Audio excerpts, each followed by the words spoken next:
ಇದು guarantee ನ್ಯೂಸ್ನ impact ಸ್ಟೋರಿಯಾಗಿದ್ದು ಪ್ರತಿಷ್ಠಿತ rolls Royals ಕಂಪನಿಯಲ್ಲಿ ಕೆಲಸ ಗಿಟ್ಟಿಸಿಕೊಂಡಿದ್ದಂಥ ಕನ್ನಡತಿ ರಿತುಪರ್ಣಾಗೆ ಸ್ಪೀಕರ್ ಯುಟಿ ಖಾದರ್ ಅಭಿನಂದನೆಯನ್ನು ಸಲ್ಲಿಸಿದ್ದಾರೆ. ಗ್ಯಾರಂಟಿ ನ್ಯೂಸ್ ವರದಿ ಬಳಿಕ ಮಂಗಳೂರಿನ ಯುವತಿ ರಿತುಪರ್ಣಾಗೆ ಅಭಿನಂದನೆಗಳ ಮಹಾಪೂರವೇ ಹರಿದು ಬರ್ತಿದೆ. ಕೆಎಸ್ ರಿತುಪರ್ಣಾ ಮನೆಗೆ ಭೇಟಿ ನೀಡಿದ ಸ್ಪೀಕರ್ ಖಾದರ್ ಸನ್ಮಾನ ಮಾಡಿ ಗೌರವಿಸಿದ್ದಾರೆ.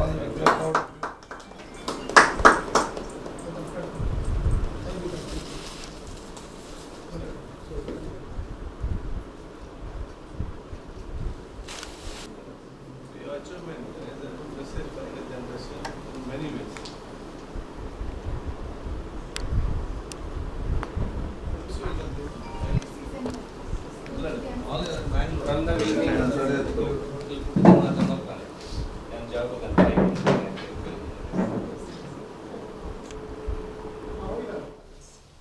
ನನಗೆ ಅತ್ಯಂತ ಸಂತೋಷವಾಗ್ತಿದೆ.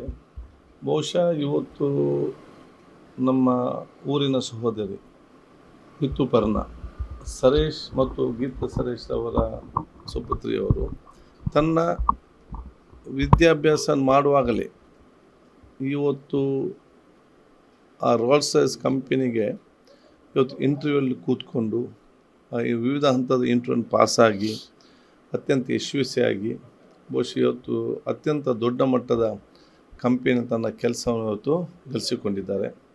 ಅದಕ್ಕಾಗಿ ನಾನು ಅವರಿಗೆ ಅವರ ಕುಟುಂಬಸ್ಥರಿಗೆ ನನ್ನ ವಿಶೇಷವಾದ ಅಭಿನಂದನೆ ಶುಭಾಶಯವನ್ನು ಇಡೀ ಕರ್ನಾಟಕ ಜನತೆಯ ಪರವಾಗಿ ವಿದ್ಯಾರ್ಥಿ ಮತ್ತು ಯುವಕರ ಪರವಾಗಿ ನಾನು ಇವತ್ತು ಸಲ್ಲಿಸ್ತೇನೆ. ಅದೇ ರೀತಿ ಆವತ್ತಿನ ಕಾಲದಲ್ಲಿ ಈ ಒಂದು ರೋಬೋಟಿಕ್ಸ್ ಸೈನ್ಸಿನ ಕೋರ್ಸನ್ನು ಪ್ರಾರಂಭ ಮಾಡಿ ಮತ್ತು ರಿತುಪರ್ಣಾರಿಗೆ ಅಲ್ಲಿ ಕಲಿಯಲಿಕ್ಕೆ ಅವಕಾಶ ಮಾಡಿಕೊಟ್ಟಂತಹ ಸಹ್ಯಾದ್ರಿ ಕಾಲೇಜಿನ ಸ್ಥಾಪಕ ಅಧ್ಯಕ್ಷರಿಗೂ ಮತ್ತು ಅಲ್ಲಿ ಶಿಕ್ಷಕ ವರ್ಗದವರಿಗೂ ಹಾಗೂ ಮಂಜುನಾಥ್ ಭಂಡಾರಿಯವರು ಕೂಡ ನನ್ನ ಕೃತಜ್ಞತೆ ಸಲ್ಲಿಸುವಂಥದ್ದು. ಯಾಕೆ ಅವತ್ತಿನ ಕಾಲದಲ್ಲಿ ಭವಿಷ್ಯದ ಆಲೋಚನೆ ಮಾಡಿಕೊಂಡು ಪ್ರಾರಂಭ ಮಾಡಿದ ಕಾರಣ ನಮ್ಮ ಇಂಥ ಸಹೋದರಿಗೆ ಕಲಿಯುವಂಥ ಅವಕಾಶ ಆಗ್ತದೆ.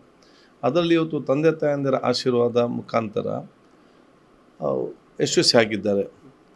ಇದನ್ನು ಯಾಕೆಂತ ಹೇಳಿದರೆ ರಿತುಪರ್ಣಾರವರ ಒಂದು ಯಶಸ್ವಿ ಅದು ಇಡೀ ಯುವ ಜನಾಂಗ ಮತ್ತು ವಿದ್ಯಾರ್ಥಿ ಸಮುದಾಯಕ್ಕೆ ಒಂದು ಪ್ರೋತ್ಸಾಹ ಮತ್ತು ಇನ್ಸ್ಪಿರೇಷನ್ನ ಒಂದು ವ್ಯಕ್ತಿತ್ವ ಅಂತ ಹೇಳಲಿಕ್ಕೆ ನಾನು ಇವತ್ತು ಬಯಸುವಂಥದ್ದು.